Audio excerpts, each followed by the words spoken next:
তা এখন কও তো তুমি জেলের কৃষক? কি কমো ভাই, দুঃখের কথা, বউ হত্যার মামলায় জেল খাটিচ্ছি।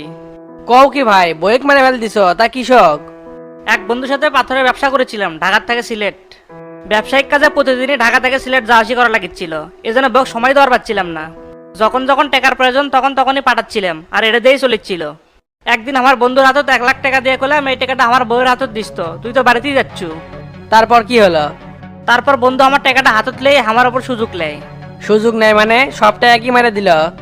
আজকালকার মানুষের বিবেক নাই, টেকার লোভ কেউ সামলাতে পারে না। মারে দেয়নি ভাই, এর চেয়ে বড় অপরাধ করছে। কি অপরাধ করছে? ওই 1 লাখ টাকা নিয়ে আমার বইয়ের কাছে লোভ দেখাছে আর কষে। ভাবি আজকের রাতটা আমি আপনার কাছে থাকবো, যদি কিছু মনে না করেন শখ ভাই কিছু জানার বাবার লাই, বিনিময়ে আমি আপনাকে 1 লাখ টাকা দেবো। তার মানে আপনার টাকা দিয়ে আপনার বইয়ের সাথেই 19-20? হ ভাই, কি আর কম দুঃখের কথা, বউ আমার 1 লাখ টাকার লোভই সামলার পেল না। 1 লাখ টাকার বিনিময়ে বন্দুক সবকিছু বিলে দিল। হাই রে ভাই, দুনিয়া আর দুনিয়া নাই, তাই আপনি জানলেন কি করে? বাড়ির যে বউক জিজ্ঞাসা করলাম, কে রে আমার বন্ধু রফিক তোকে 1 লাখ টাকা দিছে? তারপর বউ কি করলো? তারপর বউ আমাকে করলো কিসের টাকা? আমি রাগ হয়ে করলাম রফিকের হাতে তো আমি 1 লাখ টাকা পাঠিয়ে দিছি, সেই টাকা। তুমি তো আমাকে আজব ঘটনা শুনাইলে, ইনকে বন্ধু কারু হয়? তোমার বন্দুক আমার এক নজর দেখা লাগলো নে, ওই তো বিশ্ব সিটার। শোনেন, শোনার পর বউ আমার ডুগরে কান্দে উঠছে। তারপর করছে এটা আমি কি করলাম? ওই 1 লাখ টাকার বিনিময়ে তোমার বন্ধুকে আমি সবকিছু বিলে দিছি, টাকাটা যে তুমি পাঠিয়ে দিছো সেটা তো আর আমি জানি না। এই কথা শোনার পর পরে রক্ত তোমার মাথা তুলে গেছে। আশেপাশে কিছু না পাই দেখি একটা বাটাম বাটাম দিয়ে মাথা দিছি একবারই। তারপরে দেখি স্পট ডেট। তারপর বাইরে দিয়ে শালা বেইমান বন্ধু খুব খুঁজলাম কিন্তু আর পেলাম না। তার কিছুদিন পর মামলা হলো, সেই মামলাটাই আর জেল খেটিচ্ছি। তা তুমি উকিল ধরো নাই, জেলেদি থাকবে? উকিল ধরছি, জমানা যত টাকা ছিল সব উকিলের পিছনেই শেষ। শালা উকিল টাকা ছাড়া কিছুই বোঝে না, খালি কয় টাকা দাও টাকা দাও। সেটাই তো হলো, আসিলাম ভালো পড়ে গেলাম মানকাসি পেট। আমার উকিলও টাকা ছাড়া কিছুই বোঝে না। ইনকে করে উকিলের চাহিদা মিটাবে গেলে জমি যা আছে সব বিক্রি করা লাগবি। তে আপনি কি মামলা এটি আছেন? ওই তোমার মত গেছে। কোন কি নাম্বারি করে তো ভালোই দিনকাল যাচ্ছিল, আজ আর আগে খুন খারাপের মতো গেলেন। রাত তো অনেক হয়ে গেছে, আমার তো বিরাট ইতিহাস আর একদিন শোনোনি, না হলে আবার জেল সুপার এসে ঝামেলা করবে নি। কথা একেবারে খারাপ করনি, তাহলে লাইট বন্ধ করে দিয়ে শুয়ে পড়ি। আচ্ছা তাই করা হোক।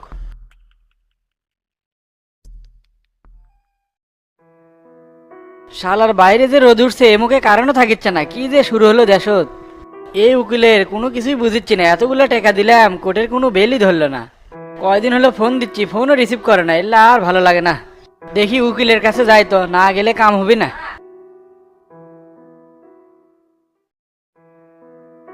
উকিল সাহেব আসসালামু আলাইকুম। ওয়ালাইকুম আসসালাম। তে শফিক মিয়া দাঁড়ে আছেন কে? বসেন। আচ্ছা বসতেছি।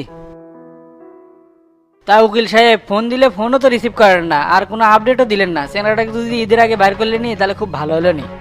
আপনি কি মনে করছেন আমি কি সারাদিন ফোন লিয়ে থাকি? একের পর এক মক্কেল হ্যান্ডেল করা লাগে। আর কেসটা কি এতই সোজা মনে করছেন? যত সহজ ভাবছেন তত সহজ নয়।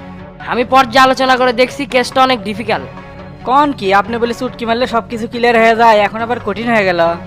কঠিন জিনিস সহজ করাই তো উকিলের কাম, তাহলে জামিন হবিনি কতদিন? জামিন তো কর্ম, একটু না সময় লাগবে এই আর কি। ঈদের ছুটিতে সগলে বাড়ির চলে গেছে, ঈদের পর ছাড়া আর সম্ভব নয়। এটা কোনো কথা? ঈদের আগে জামিন করবেন দেখে তো এত কাঠ খড় পুরে টাকা দিলাম।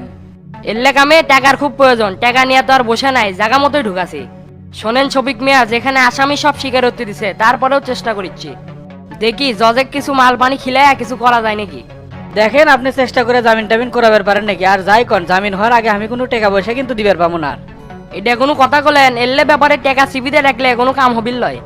মামলাটা যে জজের কাছে আছে সেই জজ আমার পরিচিত, তাই কই কি লাখ তিনেক টাকা খিলিয়া ফেললে কামটা তাড়াতাড়ি হবে। না বাবু, আমার সাফ সাফ কথা, আমি কিন্তু এখন আর কোনো টাকা পয়সা দিবার পাবো না। ঈদের পরে কোর্ট টোট খুলুক তখন দেখা যাবে। টাকা লাগবে ঈদের আগে, আপনি লাইন ধরছেন ঈদের পরে, ইনকে খুশখুশ করলে কাম হবে? আপনি না জজের সাথে আমাকে কথা কবার দিবেন, দেখি আমি সরাসরি তার সাথে কথা কমু। ঠিক আছে, কথা কয়ে দেমুনি, আপনি যা ভালো মনে করেন। তবে এই সময় জজের টাকা দেওয়া পারলে কাম কিন্তু 50% ম্যানেজ করা গেল নি। দেখেন উকিল সাহেব, ঈদের আগে টাকা পয়সা কোনোভাবেই দেওয়া সম্ভব না, আমি এখন পর্যন্ত গরু কিনবার পারি নেই। আচ্ছা জান, তাহলে বাইরে কিছু মক্কেলদার আছে তাগর সাথে কথা কওয়া লাগবে। এই সবুজ বাইরে কেটে আছে তাক পাঠা দে। আচ্ছা স্যার, পাঠাচ্ছি।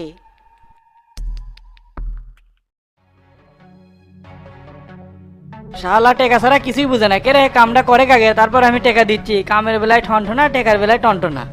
এই মুখে মজনুর বাপের যে টুপ দিলাম সেটারও তো কোনো খোঁজ বার্তা আসলো না। দেখি মজনুর বাপের সাথে দেখা করে যাইতে কোনো সিদ্ধান্তে আসলো নাকি। যতগুলা টাকার প্রস্তাব দিছি না করার তো কোনো অপশনই দেখিচ্ছি না। আজকে রাতে আসি কোনো মজনুর বাপের সাথে দেখা করা লাগবি, রাত ছাড়া তো 2 নম্বর পেশাল পেরে মজা নাই।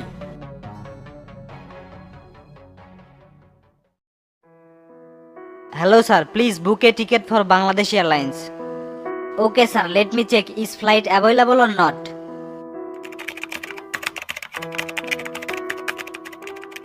We are sorry sir, all ticket have been booked before Eid.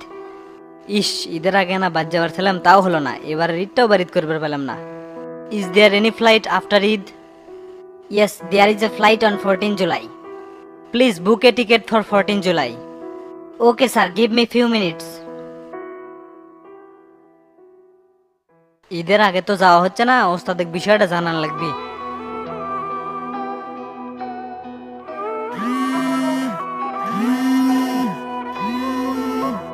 ওস্তাদ, একটা তো সমস্যা হয়ে গেল, ঈদের আগে তো যাওয়া হচ্ছে না। আশা হচ্ছে না কেসব, নতুন করে কোনো কাজে ঝামেলা আছে নাকি? কাম তো সব ওকে হয়ে গেছে, কিন্তু ঈদের আগে কোনো ফ্লাইট নেই। আমি এখনো টিকিট কাউন্টারেই আছি, 14 তারিখের টিকিট কনফার্ম করলাম। টিকিট আগেই কাটে রাখা লাগলো নি, ভাবলাম যে এবার একসাথে ঈদ কর্ম, সেটাও তার হলো না। কি করবেন আর কন, কয়েকটা দিনই তো, ঈদের পরেই আমি আসছি। ঠিক আছে, তাহলে এই কয়েকদিন দেখে শুনে থাকিস, ঈদের পরেই তাহলে দেখা হচ্ছে। আচ্ছা ওস্তাদ, রাখলাম তাহলে।